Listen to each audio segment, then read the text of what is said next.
Olá, está no ar o programa Dia a Dia, aqui pela TV UPS no canal 10. E para você que ainda não é assinante, pelo Facebook também, através da fanpage da TV UPS e no YouTube.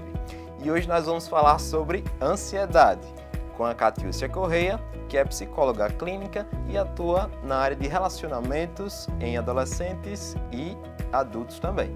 Exatamente. Olá, Nilson, bom dia. Bom dia, pessoal. Obrigada, eu queria agradecer pelo convite. E, enfim, espero que o papo seja bacana e que a gente consiga esclarecer algumas dúvidas sobre ansiedade. E para começar esse bate-papo, a primeira pergunta: o que é e como podemos definir a ansiedade? Então, primeiro a gente deve fazer uma separação, né, do que é a ansiedade e o que é a ansiedade patológica, que a gente chama de ansiedade patológica, né, que são os transtornos de ansiedade. Enfim, a ansiedade muitas vezes se manifesta nas pessoas de maneiras diferentes, né? A gente tem os sintomas básicos, mas ela se manifesta de maneiras diferentes, né? Tem as pessoas que ficam muito nervosas, mais para o lado do agressivo, e tem gente que acaba se tornando ansioso e fica muito, como é que eu posso dizer, muito retraído, exatamente. Então a ansiedade em si, ela é um transtorno, né? A ansiedade patológica, ela vai se caracterizar como um transtorno que só se caracteriza por ser um transtorno quando ela começa a alterar a sua vida de uma maneira prejudicial, então em duas ou mais áreas da sua vida. Precisa atingir significativamente a área da vida da pessoa, por exemplo, relacionamento e estudo, trabalho e família, enfim. E você começar a operar de uma forma diferente do seu normal por causa de sintomas da ansiedade. Quer dizer que a ansiedade em si não é algo patológico, não é? A ansiedade em si é, na verdade, muito natural, né? A ansiedade, pela ansiedade, é como é que eu posso dizer? Ela é uma sensação básica, na verdade, que a gente precisa, enquanto ser humano, para sobreviver, né? A ansiedade em si foi evoluída de muito tempo atrás, na verdade, como é que eu posso dizer? De épocas passadas, no sentido de evolução humana, digamos assim. E aí, em alguns momentos dessa evolução, a gente precisou da ansiedade para sobreviver. Algum grau de ansiedade ele é necessário para a nossa sobrevivência. Assim, ter medo de um cachorro que vem correndo atrás de você na rua é necessário. Então, é um grau de ansiedade que deixa você alerta para correr ou para lutar, né, como a gente fala. E aí a gente precisa desse nível de ansiedade para ficar atento a algumas coisas. Só que quando ele passa para um nível que prejudica a sua vida, onde você começa, na verdade, a ver perigos onde não existem, aí a gente passa para um grau patológico. E esse grau geralmente é impeditivo para a vida das pessoas. E em relação aos sintomas, como é que a gente consegue destacar o grau dessa ansiedade? Veja só, existem alguns sintomas que são muito clássicos, que são sintomas que qualquer pessoa pode identificar, assim, né? A questão da sintomatologia vai variar muito de pessoa para pessoa, mas você pode começar a perceber a ansiedade mais forte quando começa a ter problema para dormir, né? Começa a ansiedade básica ali do dia a dia, tremores, suor. Você está numa situação de perigo, ou que você considera de perigo, por exemplo, exposição pública, que geralmente as pessoas têm muito medo de exposição pública, natural. Mas aí começa a suar, dar dor de barriga, tremer, e esses são os sintomas mais simples. E aí tem alguns graus de ansiedade que levam a coisas piores. Algumas pessoas desmaiam, enfim. E um dos principais sintomas, assim, é quando você começa, que vira patológico, né? Quando você começa a ter esses sintomas e durante esses sintomas você foge das situações. E isso aí só aumenta mais ainda as sensações de perigo, né? De piora da ansiedade. E como é feito o diagnóstico na clínica? Na clínica, o diagnóstico da ansiedade vai ser feito a partir de observação clínica, né, de questionários sobre como é que tem sido a rotina da pessoa e como é que a ansiedade ou alguns sintomas têm aparecido durante a rotina. A gente faz a investigação clínica, a investigação do cotidiano da pessoa através de questionários, né, testes elaborados, e tem testes específicos para definir algumas coisas, assim, graus de ansiedade para mais ou para menos. Mas principalmente em clínica, né? Se diagnosticar em casa, sozinho, sou ansioso e pronto, não funciona. Se você acha que está tendo alguma espécie de ansiedade, que está atrapalhando de alguma forma, o ideal é que você procure um profissional de psicologia e tente fazer esse diagnóstico clínico. E que possa avaliar da maneira correta, né? Porque muitas pessoas, não, estou sentindo isso, eu tenho ansiedade, tenho um medo, né, de fazer alguma coisa, se expor, como você falou. Então, até que nível, né, essa ansiedade está prejudicando o dia a dia, a rotina? A gente vê muitas pessoas dizerem assim, eu estou ansiosa, eu estou ansioso, eu não consigo fazer e tal, não sei o quê. E às vezes é uma coisa simples de resolver, é um problema específico ali, mas pode também ser muito grave. E aí só um profissional vai conseguir avaliar direitinho, dizer o que é que tem e fora a ideia de que a ansiedade, ela pode aí se reverter em outras questões, problemas. Exatamente. E as características da ansiedade, elas podem provocar vários problemas, principalmente descontar essa ansiedade, por exemplo, na alimentação. Exatamente. O que mais, né? Na sua rotina, você observa? Tem muita, a gente recebe muita gente assim, na verdade, problemas de sono vem muito da ansiedade, problemas de alimentação mesmo, de descontrole, compulsão e tal, vem muito da ansiedade.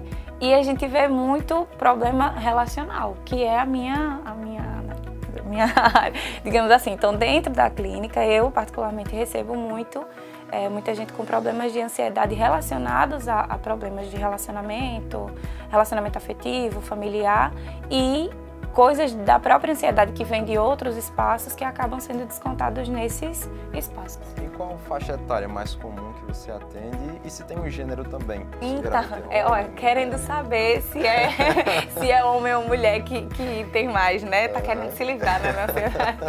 Mas aí o que é que acontece? A ansiedade, ela surge em qualquer época, em qualquer faixa etária. Eu estava, inclusive, esses dias estudando a respeito de ansiedade infantil.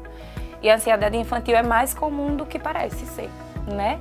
Mas ela pode surgir aí desde da infância, da pré-infância, na verdade, porque as crianças têm alguns comportamentos de ansiedade que são definidos de outra forma, não é igual, né? Mas existe, e aí eu na clínica acabo recebendo muita gente na faixa etária ali entrando na adolescência, 11, 12 anos, que a pessoa está nessa fase de transição, até a fase de adulto, mais maturidade mesmo, assim, 40 e pouco. E tem também até o fim da vida a pessoa vai poder passar por processo de ansiedade. Mas eu recebo muito aí na faixa média, assim, de adolescente para adulto, demais, e principalmente nas fases de transições. Então, assim, adolescente passando de infância para adolescência, a pessoa que está entrando num relacionamento, casamento, que também é uma fase nova. Nessas transições de vida, geralmente a pessoa apresenta algumas características da ansiedade. Essa mudança, né? Exatamente. De hábito, de rotina. Isso. E a pergunta, se é homem ou se é mulher? Olha, não esqueceu. Enfim, os homens, eles são menos comuns, digamos assim. Na clínica não significa que eles têm menos, né? A gente recebe muita mulher, assim, o gênero feminino de fato aparece mais pra gente na clínica, tanto na minha experiência quanto na conversa com outros psicólogos, né, outros profissionais da área, a gente recebe muita mulher. Mas é porque, de fato, as mulheres têm uma tendência a procurar mais ajuda, tanto na área clínica, médica, quanto na psicológica também, né? Mas o que é que acontece? Os homens também sofrem muito de ansiedade e a gente costuma dizer que situações de ansiedade para mulheres e para homens funcionam de formas diferentes. Os homens, muitas vezes, eles vão até um limite e aí causa depois uma série de coisas. O homem, ele só busca ajuda, na maioria das vezes, quando está realmente no limite, como você falou, ou então quando tem alguma situação extrema, que ele necessita de ajuda porque não está conseguindo realmente fazer Muitos algo. homens, um caso interessante é que muitos homens que procuram a clínica, né, que procuram atendimento psicológico, eles vêm indicados ou como foram muito insistidos, estimulados exatamente, pra ir, né? muito estimulados lá pela esposa, pela mãe. E às vezes quem marca até nem é ele, né? Exato. Quem marca geralmente é a esposa, é a namorada, e acontece muito. Sim, sim. Ou seja, a mulher, né, tá sempre à frente de tudo.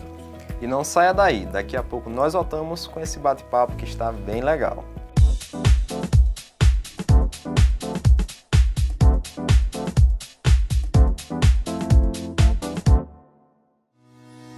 Olá, e já estamos de volta, dando continuidade a esse bate-papo falando sobre ansiedade com a Catiúcia Correia. Catiúcia, quais são os transtornos que a ansiedade pode gerar e provocar consequentemente? É muito bacana, porque a ansiedade, eu costumo dizer que a ansiedade é uma porta de entrada assim, para uma série de outros transtornos. É uma porta aberta mesmo. Assim. Se você não trata a ansiedade, ela evolui para uma série de outras coisas. Por exemplo, a depressão pode partir da ansiedade. A gente tem transtornos específicos de ansiedade, né, que são o transtorno generalizado de ansiedade, onde você passa a estar ansioso em diversos ambientes, em quase todos os ambientes da vida, né? O TOC, que é o transtorno obsessivo compulsivo, também é uma variação da ansiedade. Deixa eu pensar aqui, tem com um monte de nome diferente aí, né? Tipo a agorafobia, que também enfim, são transtornos muito mais evoluídos, mais elaborados, digamos assim, porque ele vai começar a atingir uma série de áreas da vida da pessoa, mas que todos partem do comecinho lá da ansiedade, daquela besteirinha que a gente pensava que não era nada e vira uma coisa maior. A insônia também é uma doença, né, de alguma forma, e aí ela também pode partir de um processo de ansiedade. O próprio suicídio, que aí já não é um transtorno, né, mas que a gente sabe que é um caso, enfim, é uma questão que tem atingido muito nos últimos tempos, a gente tem ouvido falar muito, pode surgir, né, a ideia do suicídio pode surgir por causa de um processo de ansiedade. Então, é a portinha de entrada ali. Eu costumo dizer que se você tem algum sintoma de ansiedade, procure ajuda antes que se transforme numa coisa maior. E se já é uma coisa maior, tem que procurar com urgência, porque senão vira uma coisa muito maior. Né? Exatamente, desencadeia coisas muito piores. Em relação ao controle dessa ansiedade, é possível só com medicamentos ou ela pode ser também controlada sem uso de medicamentos? Então vamos lá, essa é uma pergunta bastante frequente mesmo. A ansiedade, ela pode ser controlada, principalmente no nível mais, como é que eu posso dizer, um nível mais inicial. Ela pode ser controlada sem o uso de medicamentos. Eu recebo muita gente em clínica que já chega na clínica dizendo eu sou ansioso, acabou de receber um diagnóstico e já está tomando medicação. Então toma uma série de medicações, muitas vezes não uma só, e aí a gente podia ter feito a resolução antes que ela entrasse na medicação. Mas também de acordo com o grau, né, necessário às vezes que a pessoa faça a utilização de algum medicamento. Então a gente faz o tratamento com o uso do medicamento e em conjunto com a psicoterapia, mas o ideal seria que a pessoa fizesse primeiro uma avaliação psicológica para saber qual é o grau ali de ansiedade e a gente ter uma noção de se ela vai precisar ou não do medicamento. Em relação ao tratamento, já aproveitando, como é que pode ser feito, como é abordado na psicologia clínica? O tratamento na psicologia clínica vai desde a conversa ali, que a gente considera inclusive uma ferramenta muito forte, na verdade, muito poderosa, que é onde as pessoas começam a se entender, se ouvindo. Né? A gente fala que quando você começa a ouvir o que você está dizendo, a interpretar o que você está dizendo, você começa a ver talvez as coisas de uma outra forma. E aí na conversa mesmo a gente já consegue também orientar ali a pessoa a entender melhor o que está acontecendo. Isso já ajuda bastante, mas não é o suficiente para resolver o problema de ansiedade. Então, a gente trabalha com técnicas específicas de ansiedade, de redução de ansiedade, que vão desde da técnica de respiração até algumas coisas mais profundas. A gente trabalha com algumas técnicas de indução, que são mais elaboradas, mas de forma geral a gente vai trabalhar com essas técnicas e com a avaliação ali da pessoa, da evolução do dia a dia. E essa conversa, esse retorno de como é que ela está se sentindo para a gente ir fazendo as adaptações.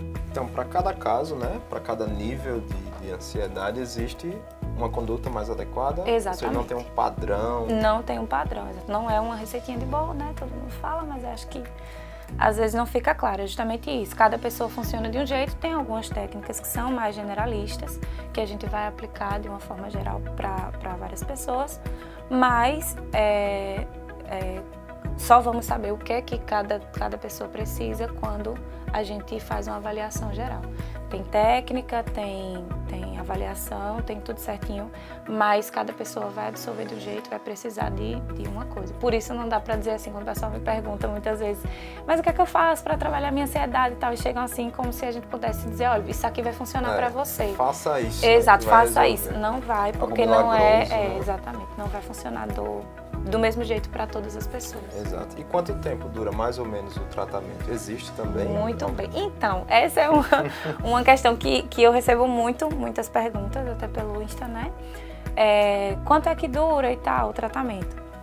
Não tem uma duração específica do tratamento. Né? As pessoas chegam pensando assim, doutor, olha, se eu fizer 4 sessões, vai dar já para resolver? Em quantas sessões? Perguntam muito assim. Em quantas sessões já para resolver? Não é assim, a gente não tem como definir. Existe uma base de avaliação, um tempo que a gente leva para fazer a avaliação, isso a gente consegue definir mais ou menos, mas o tratamento em si não.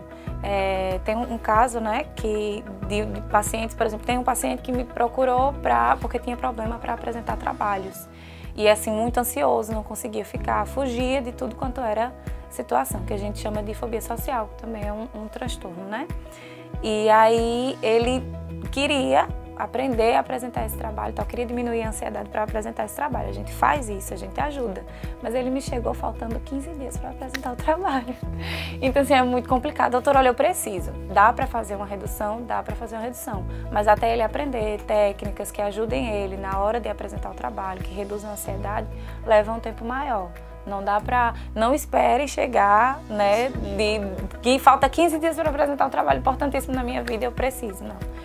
Tem que fazer a coisa de um jeito um pouco mais elaborado, senão não funciona.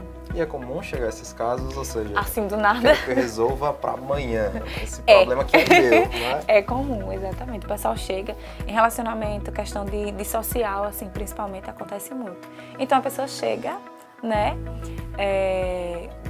desesperada, diz assim, olha, eu preciso resolver e tal, uma viagem, gente que vai viajar de avião, e aí, eu vou viajar de avião, decidi viajar de avião daqui 15 dias, daqui 10 dias, semana que vem, eu preciso reduzir essa ansiedade, eu preciso aprender, ter menos medo. Calma que não é assim também, né? Então, precisa, na verdade, de você se observar antes para poder procurar o tratamento, porque a gente não tem um tempo definido e também não dá para trabalhar com uma coisa que a gente sabe que é tão profunda, que mexe com tantas áreas da vida assim, de uma vez só. Resolver o problema de ansiedade em uma semana. Às vezes é mais difícil, até como você falou, se autoavaliar, né? Talvez Exatamente. possa ser mais fácil as pessoas que estão ao redor observar esses sinais, né? Exato. Esses sintomas da ansiedade e, consequentemente, informar. Informar para a pessoa, ter uma conversa. Por isso que é importante que a pessoa faça, assim, tenha um ciclo de amizade, talvez muito bacana, o que às vezes é um problema, porque a própria ansiedade leva a transtornos de afastamento social, isolamento e tudo. Então, é bacana ter alguém que ajude você, que indique, que oriente, diga, olha, que você consiga ter uma conversa ali, dizer, olha, eu acho que você está muito assim, muito ansioso, está fugindo de algumas situações e tal, porque a pessoa consegue tentar se observar. Quando não se tem essa observação ali, geralmente tem porque a família já aponta alguma coisa, né? Pelo menos a família diz, olha, você está muito nervoso, está muito agressivo, está muito isso, muito aquilo, e aí a pessoa pode usar essas informações para também se auto-observar. E buscar ajuda. Exatamente, buscar ajuda. E qual dica você poderia deixar para o pessoal de casa que sofre com ansiedade? Então, para quem sofre com ansiedade, o ideal, primeiro, ter clareza de que alguns níveis de ansiedade, como eu falei lá no começo, eles são importantes, são necessários. A gente precisa saber aprender a lidar com a ansiedade. Lidar com a ansiedade é saber se auto-observar, então trabalhar autoconhecimento é muito importante, ver no que é que algumas situações podem estar atrapalhando, alguns sintomas de ansiedade podem estar atrapalhando a vida, e aí fazer algumas intervenções, algumas mudanças naquilo que acha que está causando a ansiedade. Claro que procurar um profissional é muito importante, ter essa avaliação é muito importante, mas tudo começa da auto-observação, né? De se entender, de ver o que é que está fora dos padrões. É muito isso. Muito importante. É isso aí. Queria agradecer você que está nos acompanhando no nosso programa. E fiquem ligados no próximo Dia a Dia.